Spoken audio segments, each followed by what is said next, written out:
Hello students, welcome to arts study में TC.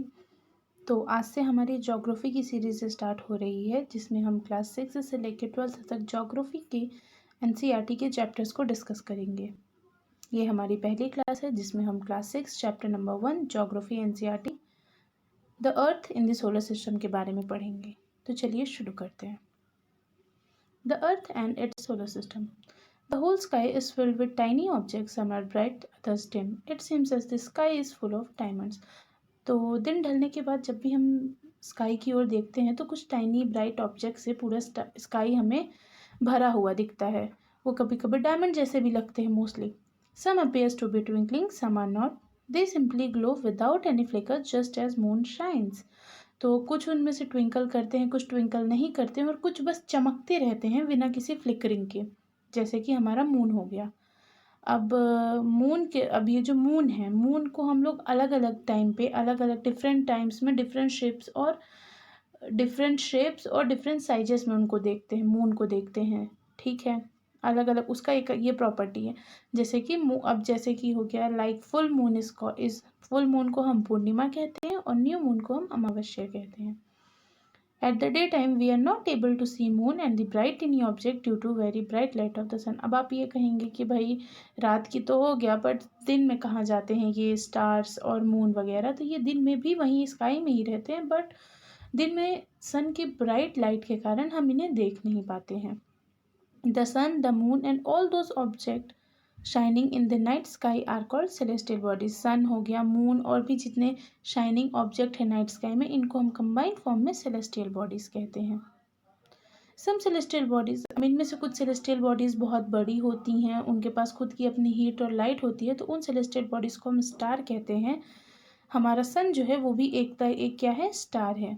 अब आप कहेंगे कि भाई एक स्टार थोड़ी ना है स्काई में, वहाँ पे तो बहुत सारे स्टार हैं, पर सिर्फ सन ही का क्यों हमें इतना हीट और लाइट मिलता है बल्कि बाकी स्टार्स का नहीं मिलता? तो वो इसलिए क्योंकि बाकी स्टार्स सन के कंपैरिजन में हमसे बहुत दूर हैं, हमारी अर्थ से बहुत दूर हैं, इसलिए।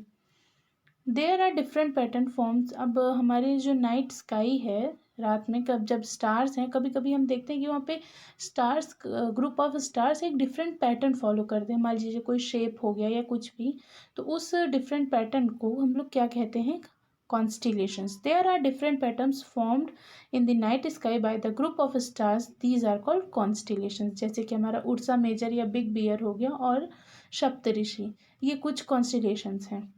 पहले के लोग, एंशियंट टाइम्स में लोग दिन में तो डायरेक्शन अपने सूर्य को देख के करते थे, कंपास वगैरह थोड़ी ना होता था तब कि भाई खोलो देख लो, तो सूर्य को देख के देते थे। बट रात में क्या होता था, रात में वो एक स्टार होता है हमारा पोल स्टार, जिसको हम लोग नॉर्थ स्टार भी कहते हैं, उसका यूज़ करते थे, क्योंकि वो एक ऐसा स्टार है जिसका डायरेक्शन फिक्स है, वो नॉर्थ डायरेक्शन को ही डिनोट करता है और वो वहीं पे रहता है, इसीलिए लोग उसका यूज़ करते थे। Some celestial bodies do not have their own heat and light.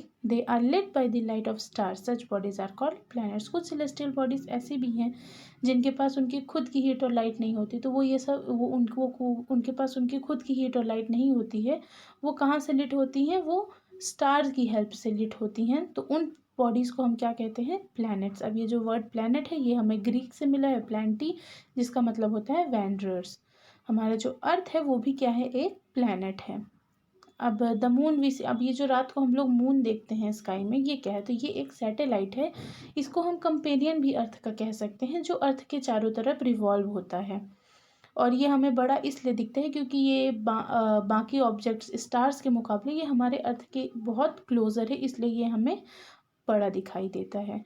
Like our earth, there are 7 other planets in the solar system that get their heat and light from सन।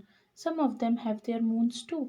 तो अर्थ के अलावा भी 7 और ऐसे planet हैं जो हमारे solar system में प्रेजेंट है, उनमें से कुछ के पास उनके खुद के मून्स भी हैं या सैटेलाइट भी हम कह सकते हैं। तो ओवरऑल इन सब के बारे में हम नेक्स्ट लेक्चर में डिस्कस करेंगे। Thank you for watching, stay tuned with us.